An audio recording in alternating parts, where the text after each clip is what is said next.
अर्थव्यवस्था के चोट लगते ही तुर्की को आई अकल।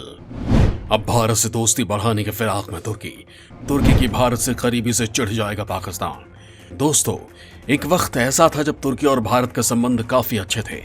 भारत की आजादी के बाद इन संबंधों की नींव पड़ी थी। वैसे तो सदियों पहले से तुर्की सुल्तानों और मुस्लिम शासकों के बीच राजनयिक मिशनों का पहला आदान प्रदान साल 1481 से 82 तक रहा है। फिर 15 अगस्त 1947 को आजादी मिलने के बाद टर्की ने भारत को मान्यता दी और दोनों देशों के बीच राजनयिक संबंध स्थापित हुए। वैसे तो दोनों देश प्रमुख अर्थव्यवस्थाओं के G20 समूह के सदस्य हैं, जहां दोनों देशों ने विश्व अर्थव्यवस्था के प्रबंधन पर करीबी सहयोगी की भूमिका निभाई है। जुलाई 2012 में दोनों देशों के बीच व्यापार 7.5 बिलियन अमेरिकी डॉलर था। यह आंकड़ा 2015 तक काफी बढ़ चुका था और इसमें अभी भी बढ़त जारी है। लेकिन इन रिश्तों में खटास तब आई जब तुर्की के राष्ट्रपति एर्दोगान के दिमाग में मुस्लिम देशों के खलीफा बनने का सपना पलने लगा। और यह सपना किसी और ने नहीं बल्कि हमारे पड़ोसी और कंगाल देश पाकिस्तान ने उसे दिखाया था। इस सपने की चाहत पाले तुर्की ने कश्मीर को लेकर जहर उगलना शुरू कर दिया। टर्की के राष्ट्रपति रजब तैयब एर्दोगान ने कश्मीर पर पाकिस्तान के रुख का भरपूर समर्थन किया। यहां तक कि टर्की ने संयुक्त राष्ट्र में भी कश्मीर मुद्दा उठाया, जिसे लेकर भारत की तरफ से तीखी प्रतिक्रिया आई। जम्मू कश्मीर से अनुच्छेद 370 खत्म किए जाने के बाद भी तुर्की ने खामोशी नहीं बरती और पाकिस्तान के सुर में सुर मिलाता रहा। बस इसी बात से भारत और तुर्की के संबंधों में खटास आने लगी। लेकिन तुर्की को तब यह समझ नहीं आया कि पाकिस्तान की दोस्ती उसे कितनी महंगी पड़ेगी। दरअसल तुर्की कंगाली के कगार पर पहुंच गया है। वहां महंगाई आसमान छू रही है। तुर्की की आधिकारिक मुद्रा लीरा गर्त में जा रही है। पिछले 1 साल में लीरा का मूल्य आधा हो चुका है। हालांकि अभी पतन रुका नहीं है। जानकारों की माने तो हालात अभी और बदतर होने वाले हैं। इस वक्त तुर्की की हालत यह है कि महंगाई के चलते तुर्की के शहरों में सब्सिडी वाले ब्रेड लेने के लिए लंबी कतारें लग रही हैं। पिछले 1 साल में डॉलर के मुकाबले लीरा 48% तक गिर चुकी है। इससे देश में मुद्रास्फीति काफी बढ़ गई है, जिससे लोगों को भारी महंगाई का सामना करना पड़ रहा है। इसके साथ ही FATF की निगरानी सूची में होने के चलते तुर्की में विदेशी निवेश भी काफी कम हो गया है। तुर्की में बढ़ती महंगाई और लीरा में डॉलर के मुकाबले आई गिरावट के पीछे की वजह है तुर्की के राष्ट्रपति की आर्थिक नीति। और इसी वजह से तुर्की की जनता अपने राष्ट्रपति को कोस रही है। अब जब तुर्की की अर्थव्यवस्था गर्त में जा चुकी है तो ऐसे वक्त में भारत की याद आई है और वो अब कुछ ऐसा कर रहा है जिससे उसके दोस्त पाकिस्तान को मिर्ची लग सकती है। कभी भारत को कश्मीर के मुद्दे पर घेरने वाला तुर्की आज खुद भारत से मदद की उम्मीद कर रहा है। दोस्तों, आज के इस वीडियो में मैं आप लोगों को बताऊंगा कि कैसे तुर्की अब अपने हथियारों को बेचने के लिए भारत को ऑफर दे रहा है। तो दोस्तों, वीडियो को बिना स्किप किए पूरा देखिएगा। भारत को मिनी UAV बेचने का तुर्की ने दिया ऑफर। भारत में UAV लॉन्च करने की तैयारी में तुर्की की कंपनी। मोदी सरकार ने हथियार खरीदने में नहीं दिखाई दिलचस्पी। दोस्तों, कभी कश्मीर के मुद्दे पर खुलकर पाकिस्तान का समर्थन करने वाले तुर्की की अब अक्ल ठिकाने आ गई है। बदहाल होती अर्थव्यवस्था में पंख लगाने के लिए वो अब भारत की शरण में आ रहा है। दरअसल तुर्की की कंपनी ज़ायरोन डायनामिक्स ने, जिसने मिनी मल्टी रोल UAV बनाया है। सबसे बड़ी बात कि इस कंपनी में भारत के DCM श्रीराम इंडस्ट्रीज ने 30% हिस्सेदारी ले रखी है और अब ये कंपनी भारत को multi roller mini UAV offer करने की तैयारी में है। ज़ायरोन डायनामिक्स कंपनी की माने तो उसका multi rotor UAV platform ZCQM सफल परीक्षण के बाद निर्यात के लिए तैयार है। हालांकि कंपनी के इस ऑफर पर भारत की तरफ से अभी तक इस ड्रोन को लेकर कोई दिलचस्पी नहीं दिखाई गई है। और दिलचस्पी दिखाए भी क्यों? जो देश कश्मीर के मुद्दे पर पाकिस्तान का साथ दे, उसके ऑफर को मोदी सरकार भला कैसे मान ले? ज़ायरोन डायनामिक्स अपने इस मल्टी रोटर UAV प्लेटफॉर्म को भारत में लॉन्च करने की तैयारी में है। ये UAV इस कंपनी का पहला ऐसा उत्पाद है जिसे भारत में पेश किया जाएगा। दरअसल इसी साल अगस्त में 15वें अंतर्राष्ट्रीय रक्षा उद्योग मेले में किए गए समझौते के अनुसार भारतीय कंपनी DCM श्रीराम इंडस्ट्रीज ने $35 लाख में इस कंपनी के 30% शेयर खरीदे थे। दरअसल ज़ायरोन कंपनी भारत के जरिए अपने बिजनेस को पूर्वी एशिया के देशों में निर्यात करने की योजना भी बना रही है। हालांकि अब ये मोदी सरकार को तय करना है कि वो इस कंपनी के साथ ये डील करे या नहीं। फिलहाल तो भारत ने इस ऑफर पर अभी तक कोई जवाब नहीं दिया है। दोस्तों, इस कंपनी की तरफ से बनाए गए UAV की बात करें तो ये किसी भी मौसम में उड़ान भर सकता है, जैसे रेगिस्तान, सैंडस्टॉर्म, आर्कटिक की ठंड भारी बारिश और बर्फीले तूफान में भी इसे आसानी से ऑपरेट किया जा सकता है।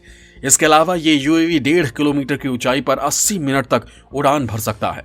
अगर भारत इस यूएवी को खरीदता है तो ये जासूसी के काम आ सकता है, क्योंकि इसका आकार ड्रोन से काफी छोटा है और 1.5 किलोमीटर की ऊंचाई पर उड़ने की वजह से ये दुश्मन की नजर में भी नहीं आएगा। हालांकि ऐसे कम ही आसार दिख रहे हैं कि भारत इस तरह के यूएवी खरीदने में कोई रुचि दिखाएगा, क्योंकि तुर्की और पाकिस्तान की दोस्ती किसी से छिपी नहीं है। इसके अलावा तुर्की और पाकिस्तान के बीच कई रक्षा सौदे हो चुके हैं और अगर भारत को इसी तरह के यूएवी खरीदने ही होंगे तो उसके पास कई ऑप्शन हैं। इजराइल और अमेरिका से भी भारत इसी तरह की यूएवी खरीद सकता है। दोस्तों, तुर्की के अभी जो हालात हैं उसको देखते हुए लगता है कि जल्द ही तुर्की भारत के साथ अपने संबंधों को सुधारने की कोशिश करेगा, क्योंकि तुर्की का कट्टर इस्लाम की राह पर चलना उसकी अर्थव्यवस्था को चोट पहुंचा रहा है। तुर्की के पाकिस्तान प्रेम की वजह से अमेरिका भी उस पर नजर टेढ़ी किए हुए है। हालांकि तुर्की अगर अपने एक नए हथियार, जिसका उसने हाल ही में सफल परीक्षण किया है, अगर वो भारत को बेचने के लिए पेशकश रखे तो शायद भारत इसमें दिलचस्पी दिखा सकता है। दोस्तों, आगे इस वीडियो में मैं आप लोगों को इसी हथियार के बारे में बताने वाला हूं। दरअसल दोस्तों, तुर्की ने दुनिया के पहले लेजर से लैस ड्रोन का सफल परीक्षण किया है। इस ड्रोन में लगा लेजर आधे किलोमीटर की दूरी तक निशाना लगाने में माहिर है। इरेन नाम से इस ड्रोन को तुर्की की रक्षा कंपनियां तुबिटक और एसिस गॉड ने मिलकर विकसित किया है। ये ड्रोन जमीन से 3000 मीटर की ऊंचाई तक उड़ान भरने में सक्षम है।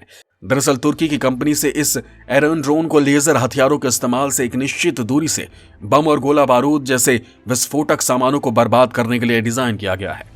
दरअसल तुर्की की ड्रोन तकनीक काफी बेहतर मानी जाती है और इसी का नतीजा है तुर्की का ये नया ड्रोन जो लेजर हमले करने में सक्षम है, जबकि इस तरह के ड्रोन बनाने में अभी तक चीन और अमेरिका जैसे देश भी कामयाब नहीं हो पाए हैं। पिछले साल तुर्की ने दुनिया के सामने अपना बायर कटार TB2 ड्रोन को दिखाया था। अमेरिकी MQ-9 की तुलना में तुर्की का TB2 हल्के हथियारों से लैस है। इसमें 4 लेजर गाइडेड मिसाइलें लगाई जा सकती हैं। इस ड्रोन को रेडियो गाइडेड होने के कारण 320 किलोमीटर की रेंज में ऑपरेट किया जा सकता है। चीन के साथ बढ़ते तनाव के बीच भारत को इसी तरह के ड्रोन की जरूरत है। हालांकि तुर्की के साथ भारत के जिस तरह के संबंध हैं, उसे देखकर तो नहीं लगता कि तुर्की और भारत के बीच किसी तरह का भी कोई रक्षा सौदा होगा। हालांकि अपने यूएवी को बेचने के लिए जिस तरह से तुर्की की कंपनी ने ऑफर दिया है, उसको देखकर लगता है कि तुर्की अपने इन खतरनाक ड्रोन के लिए भी भारत को ऑफर दे सकता है, क्योंकि मौजूदा वक्त में तुर्की की माली हालत ठीक नहीं है और उसे अपनी अर्थव्यवस्था को बूस्टर डोज देने के लिए विदेशी मुद्रा की जरूरत है। दोस्तों, आज तुर्की के जो हालात हैं वो ये बताने के लिए काफी हैं कि सरकार की नीतियां सही रास्ते पर नहीं चल रही हैं और अब उन वजहों को तलाशा जा रहा है जिनकी वजह से तुर्की इस संकट से जूझ रहा है। सबसे बड़ा सवाल ये कि क्या अमेरिका की तरफ से लगी पाबंदियां तुर्की की इस हालत के लिए वजह हैं? अगर सही मायनों में समझा जाए तो हाँ, अमेरिका की पाबंदियों के कारण तुर्की की अर्थव्यवस्था इन दिनों संकट से गुजर रही है। जो बाइडेन ने अपने शपथ ग्रहण के बाद सबसे पहले तुर्की पर ही आर्थिक प्रतिबंधों का ऐलान किया था। तुर्की के अमेरिका की अगुवाई वाले सैन्य संगठन नाटो का हिस्सा है। इसके बाद भी तुर्की ने रूस से S-400 मिसाइल डिफेंस सिस्टम की खरीद की है, जिसके बाद अमेरिका ने तुर्की के ऊपर आर्थिक पाबंदियां लगा दी थी और आर्थिक पाबंदियों का असर दिख भी रहा है। तुर्की की बर्बादी का दूसरा कारण जिस पर सबसे ज्यादा चर्चा हो रही है वो है तुर्की का कट्टर इस्लाम की पैरोकारी करना। दरअसल तुर्की और पाकिस्तान जब से करीब आए हैं तब से ही दोनों देश अरब देशों के बीच एक नया समीकरण बनाने में लगे हैं। तुर्की खुद को अरब देशों के खलीफा के रूप में देखना चाहता है, तो पाकिस्तान हथियार और आर्थिक मदद के लालच में तुर्की को चने के झाड़ में चढ़ा रहा है। ये दोनों देश ताकत में लगभग बराबर हैं। इन दोनों देशों में सबसे बड़ी समानता इनका धर्म इस्लाम है। पाकिस्तान के प्रधानमंत्री इमरान खान और तुर्की के राष्ट्रपति रेजब तैयब एर्दोगान दोनों ही इस्लामी मुल्कों का नया खलीफा बनने की कोशिश में जुटे हैं। तुर्की और पाकिस्तान कूटनीतिक स्तर पर भी एक दूसरे का आंख बंद कर समर्थन करते हैं। इसी साल जब ग्रीस के साथ भूमध्य सागर में सीमा विवाद हुआ तो पाकिस्तान ने बिना सच्चाई जाने खुलेआम तुर्की के पक्ष में समर्थन का ऐलान किया था। इतना ही नहीं, भूमध्य सागर में पाकिस्तान और तुर्की की नौसेनाओं ने युद्धाभ्यास कर एकजुटता का ऐलान भी किया था। इसके बदले में तुर्की कश्मीर के मामले में पाकिस्तान का खुला समर्थन करता है। तुर्की के राष्ट्रपति एर्दोगन तो इस मुद्दे को संयुक्त राष्ट्र के मंच पर भी उठा चुके हैं। एर्दोगन ने फरवरी 2020 में कहा कि यह मुद्दा तुर्की के लिए उतना ही महत्वपूर्ण था जितना कि पाकिस्तान के लिए। Syrian observatory for human rights और हार न्यूज की एक रिपोर्ट में दावा किया गया था कि तुर्की सीरिया में सक्रिय अपने भाड़े के लड़ाकों के संगठन सादात को कश्मीर में तैनात करने की कोशिश में लगा है। इस सादात का नेतृत्व एर्दोगन के सैन्य सलाहकार अदनान तनिरवर्दी करते हैं। जिसने कश्मीर में बेस तैयार करने के लिए कश्मीर में जन्मे सैयद गुलाम नबी फई नाम के आतंकी को नियुक्त किया था। हालांकि कश्मीर में भारतीय सेना इतनी मजबूत है कि तुर्की की किसी भी चाल को कामयाब नहीं होने दिया जाएगा। हालांकि अब बदलते समीकरण की वजह से तुर्की की चाल भी बदल रही है और हो सकता है कि आने वाले समय में वो अपने हितों के लिए ही सही, लेकिन भारत के साथ अपने संबंध सुधारना चाहे।